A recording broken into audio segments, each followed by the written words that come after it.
So, I know that we went through all of 16, and I know that was last week's, but at the same time, I like going over the feasts again. We're coming back into them. Why not go through them again? It's worth repeating, in my opinion. So, we get actually to this Torah portion of Shoftim, all right? And what kind of strikes out at y'all at the very first? I mean, in my opinion, it was what I saw first was the fact that the judges and the officers shall make in all thy gates, which the Lord thy God hath given thee throughout thy tribes, and they shall judge the people with just judgment. Now, I think this is really, really cool because what do we hear all the time? I mean, I don't know if y'all are familiar with. Don't judge me. Don't judge me. Don't judge me. Thou shalt not judge. But we should judge ourselves. Right. Right. Well, and then it's always conditional, right? It's always conditional judgment at that point. It's Don't like, judge me. well, don't judge me unless you really know I'm doing something wrong. Or don't judge me, you've never walked in my shoes before. Or don't judge me, you don't know who I am. I mean, it's all conditional at that point, right? There's righteous and unrighteous judgments. There's righteous and unrighteous judgments. Absolutely. Now, what makes it unrighteous judgment? If you don't know. Is Whether it, or not it adheres to Torah or not. okay, okay. That's a definitely. I think that's along the line of not only one of the pieces of it, but there's more to it. But I think that's a big part of it. Is that if it actually is in reference to Torah or not? Okay. Because what do we have? We have only one standard, don't we? I mean, we only have one book that actually tells us what the standard is. Listen. But then also, I think maybe where you're going is that there are things that were judged because they weren't specifically addressed in Torah. And so we needed judges to pass judgment on them, and they became Right. kind of parts of Torah, if you will. Right.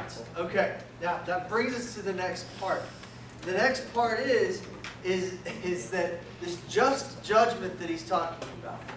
When he's talking about this just judgment, it's very interesting. What does the Lord our God require of us to come to Him? To do justice. Righteousness, purity, but He requires something of our hand. Clean hands. Clean hands. He requires an offering. He requires an offering from us, doesn't He? Yeah. Every time we want to go to the Lord our God, don't we have to lay ourselves down in front of Him? Don't we have to offer Him something? Yet, people, when it talks about actual just judgment here, thou shalt not wrest judgment, thou shalt not respect persons, neither take a gift. So, you actually, if you needed something disputed, if you had a dispute and you needed it actually to be tried, you couldn't take a gift. But every time we go to our Father, we have to take an offering. I think that's very interesting. Okay? Why wouldn't it be the same way? The judges of God. Right. That's the point I'm trying to get to. Okay? The reason that there's unjust judgment is because it's not of God. That's what it really comes down to. Is it's not about necessarily what's being tried or the situation. It's that the judgment, the just judgment, is the only judgment that actually comes from God. When it talks about these holy men that they put as judges and they raise them up in these gates, what did they have to do to actually make a declaration or make a judgment? They had to get testimony from at least 2 or 3 witnesses. Okay? Okay? What else? They had to go to the priest to atone. Okay? Where's this judgment coming from? From God. Absolutely. They go to Him. Every time they don't, what happens? It's unjust judgment. I mean, we see that every time that, if you want to look at it this way, every time Moses went to the Father, was it a just decision? Absolutely. Every time he didn't go to the Father, what happened? It was an unjust decision. That's the point that I'm trying to make. Every time we want to look at the fact that thou shalt not judge, no, that's the biggest falsity there is. But everywhere we go, we are told, you can't judge me. You can't judge me. Now here's the thing. I kind of think that's right, though. And the reason is because I only associate, and I'll get to that in just a second. I think that there's only one type of person that I can actually judge. Your brother? My brother. My brother. My brother's the only one I can. Why? Because we have the same rule book. If we don't have the same rule book, I can't judge you. That's a very good point. So when we actually look at these different situations that we run into in life, you know, when people, and I get sick of hearing it, well, thou shalt not judge. I mean, you've actually heard that quoted like it's like the 11th commandment or something, right? You've heard it. Thou shalt not judge. And that's not what the book says at all. In fact, it says pass judgment. Make sure that everyone's just in the land. Make sure everyone's just in your camp. And if they're not, yes, sir. There's a difference between judging to condemn Right. and judging to improve. Sure. We are to judge people to improve them. Absolutely. So if you can offer advice on how to improve their life, do it. But if you go to them and point the bony finger saying, that's wrong.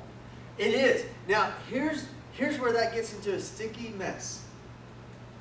Here's where that comes to, makes a sticky situation. You've got a brother, okay, that's living by the same standard or actually associates with the same standard. Because if they're not living by it, obviously that's why there's judgment, right? But you go to them and they've done something that has not only become an abomination, as he puts it, but it's one of those things that needs to be cast out. How are you supposed to do that? This is a question. Because seriously, we look at it as today. We can't just make a pass judgment on Andrew. You're going to be my scapegoat right quick. So Andrew comes and we know that something's going on with him. How are we supposed to handle that? Two witnesses. All right, now we've got two witnesses. First of all, you go to him. Okay. All right, but we've got two witnesses. We know that this is this that's going on is bad. It's got to be right. Okay, it's got to be made right. What are we supposed to do? Pray. Good. Yeah, right. Pray. Well, isn't the pattern where you, first of all, you go to him, you go Right. to your brother, and talk to him, and they've got, what is it, how do they put it in here? You diligently try Inquire. to inquire, you know, but you bring it to him first, and make him aware of the fact that, hey, brother, you know, that you're not like, Okay. you're doing something wrong. Yes, sir. First thing, you gotta get the telephone pole out of your own eye. Right. Right. Better be sure you're not doing it. Well, there again. Okay, we've done that. I'm saying let's step into the actual realm of we need to pass judgment on this. So I'm being judged according to the law. Right. So there's Right. a law, like the judges and the officers being slaves to know the law, so we're able to judge them. Right. And the repentance is to do after that, after they come to the witnesses and whoever comes to the person that's Okay. becoming whatever he's doing, breaking the law, right? It's Right. according to the law. Right. So what does it rely on though? What does it rely on? Following What does a it set of rely on? standards. What does the judgment rely on? Following a set of standards. Proof. It requires the law.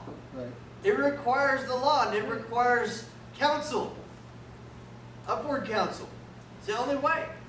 Okay? Because here's the thing: we can skirt this very easily and go, well, chapter 14, verse 3 states this, and well, you know what, that fits this situation. We can skirt it really easily because guess what? We've done that for a long time. And then churches do it all the time, don't they? I mean, they skirt the law all the time. Right? Am I wrong about that? They don't understand it. They don't know what it is. Absolutely.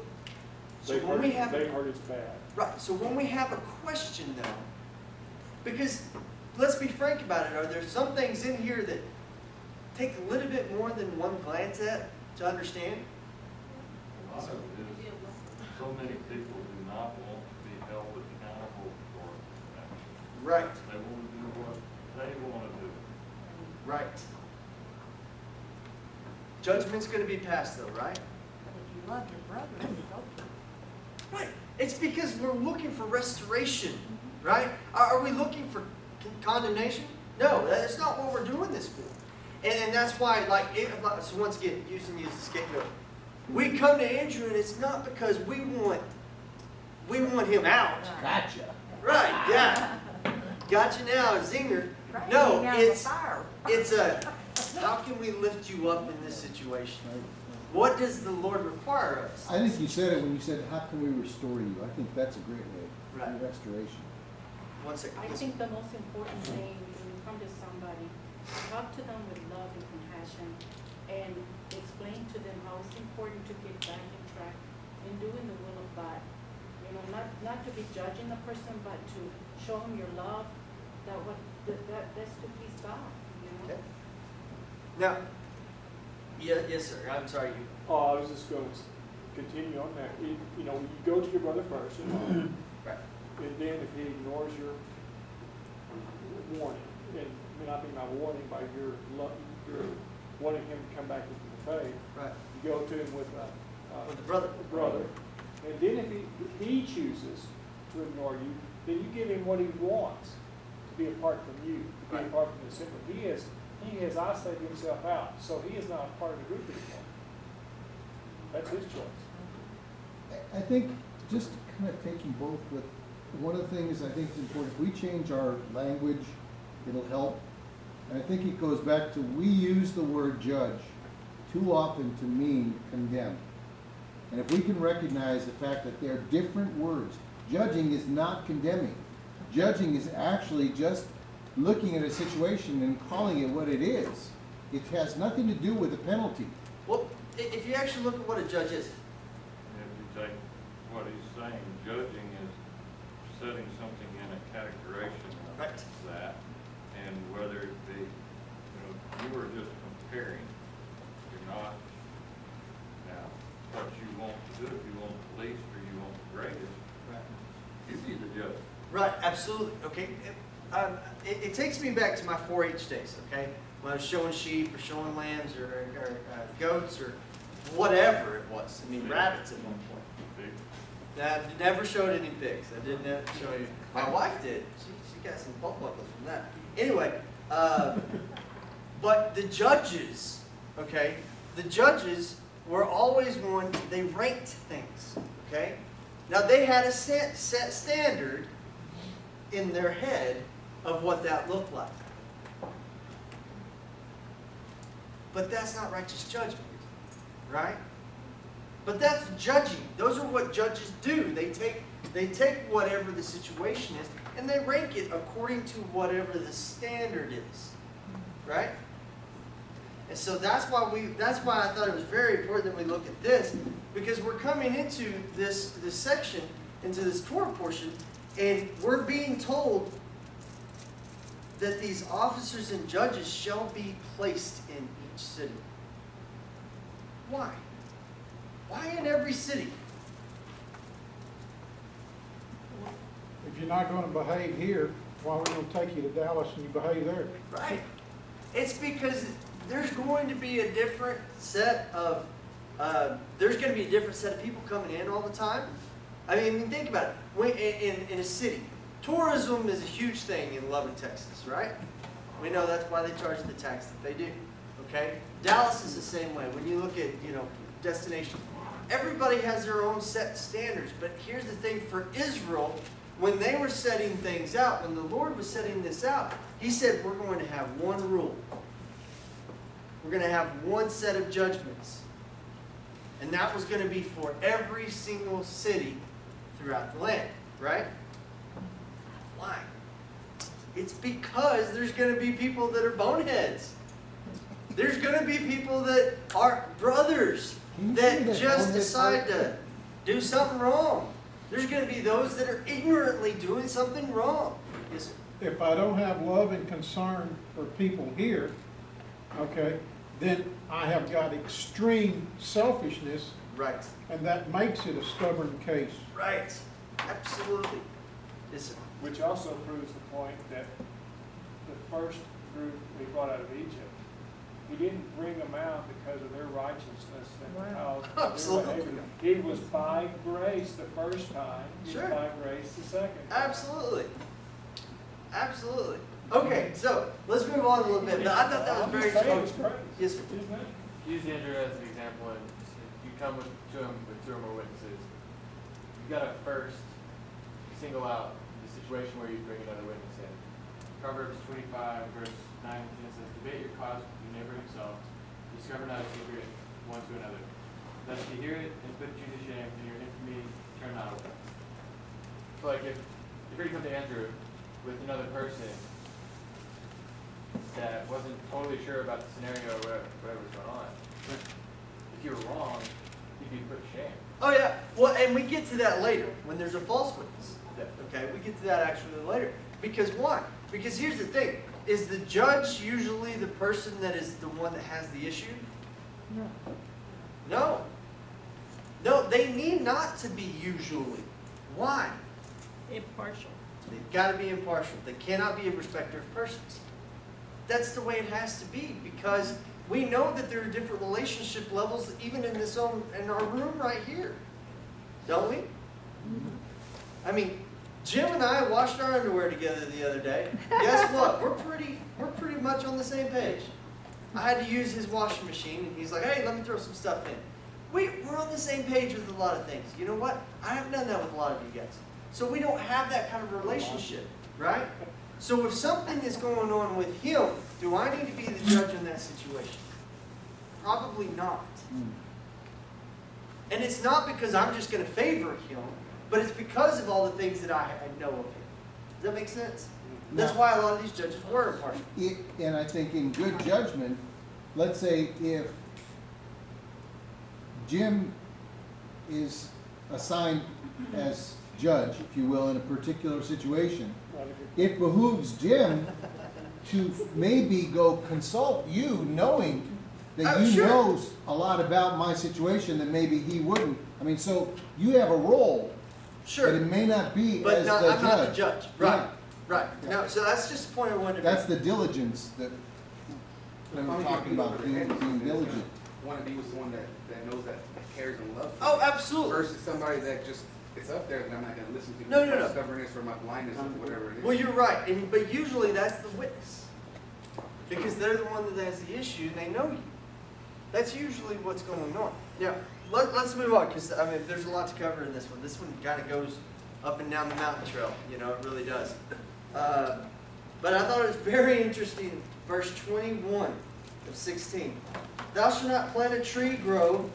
Thou shalt not plant thee a grove of any tree near unto the altar of the Lord thy God, which thou shalt make thee.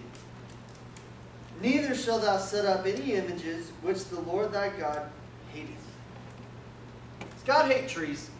No. No. No. He likes it. But why are trees mentioned? People would make gods out of it. Okay? They would plant groves around an altar or,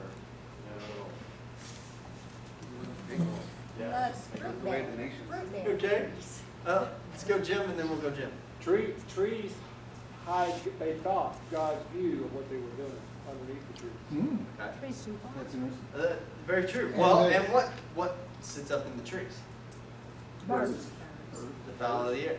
That's all it- And also, I mean, obviously the setting is very akin to the pagan setup of a lot of their altars. They were nature-based, and so they were outside and, and Can I throw, I just, it's my own opinion thought, okay?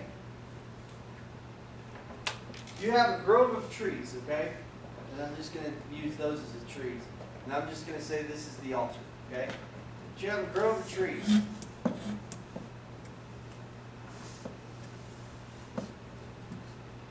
I build these all the time. fences. Hmm. Guard. So in some traditions, trees can hold spirits of a dead person, they bury a tree on a dead person, Sure. carries the spirit on. So you gonna fence me out, or fence me in? See, that's Either. just it. When I looked at this, it's very interesting when he talks about the very next verse, the language is different versus the language before. Okay, when you look at 21, thou shalt not plant thee a grove of any trees near unto the altar of the Lord thy God, which thou shalt make thee. Neither shalt thou set up thee any images which the Lord thy God hateth. Okay? In what I was looking at, and there again, my mind's also been wrapped around this kind of stuff lately, okay? Because I'm dealing with some other issues where fences have been placed that I don't think need to be there. Just my own opinion. But when I look at these trees, and he's talking about these trees, you shall not plant a grove of trees around the altar. Is it because he wants access? He wants that actual access for people. Because what happens if you have a grove of trees? How do you get them? Hold on. What if you have a grove of trees that has a lot of fruit on it? Makes a mess. Makes a mess. What if you're hungry before you get to the altar? Oh, you don't eat. You're going to go eat something off the tree. Now, what is your intention for going to the altar? Is it secondary or is it primary? Evidently, It's secondary. It's secondary because what you've done is you've now placed something else before God. That means anything, everything. It means anything and everything. Absolutely. You plant a grove of trees around this and you go pick some fruit off of it, or you stop and look at the birds in the tree. Yes, sir. He'll take in the translation grove and go back to the Hebrew part of that, being an Asherah on that, which is images Sure. on that, so there, I can kind of see the direction of this sacred trees or poles set up near an altar. This is, so it's, an idol, it is not making God one. Right. It's putting something else before Him. So that's back, all the way back to the Hebrew side of it, not necessarily a torture. Sure. Well, there again. It's what the pagans do. I mean, they set up trees around their altars, look at Bohemian Grove, and Oh, yeah. what some of the churches do is they set, like a bird bath or something, they've got all these trees around it. And even in scripture, when, I can't remember where it's at, but when they cut down the grove, and it's like, the grove was dedicated to the false gods, and they're like, if your gods, can do anything, they'll come back and avenge your trees. Jim's comment and his comment, yeah. Deuteronomy 7:5. Thus you'll deal with them, destroy their altars, break down their images, and cut down their groves. And Genesis 11, I lost it somewhere there, it repeats the same deal, cut down their groves. Goes back to a comment that Jim and I had a discussion one night based on where did God place His name? Right? Has God placed His name On the mountain. where this is talking? On the dogwood tree. Okay? No. No. He hadn't placed His name yet, right? Not to a specific place. And tell them where. Right. So they're making altars. So you think that they're going to actually plant trees around their altar? I mean, he's telling them not to. Or do you think it's going to be more likely that they're going to go, oh, this is a nice wooded area, let's stick it here? Just think. We just don't do anything like the other nations do. Right. Why would they set the altar somewhere around a group of trees? Shade. Protection. It's also one of those things that fuel for the fire. No. And what is he telling them not to do here in a little bit? So, I'm just thinking. When I saw this, I saw fence. And I'm looking at fences right now, so it's just one of those things. Yes, sir. You know, the other thing that pops up when we're talking about trees and an altar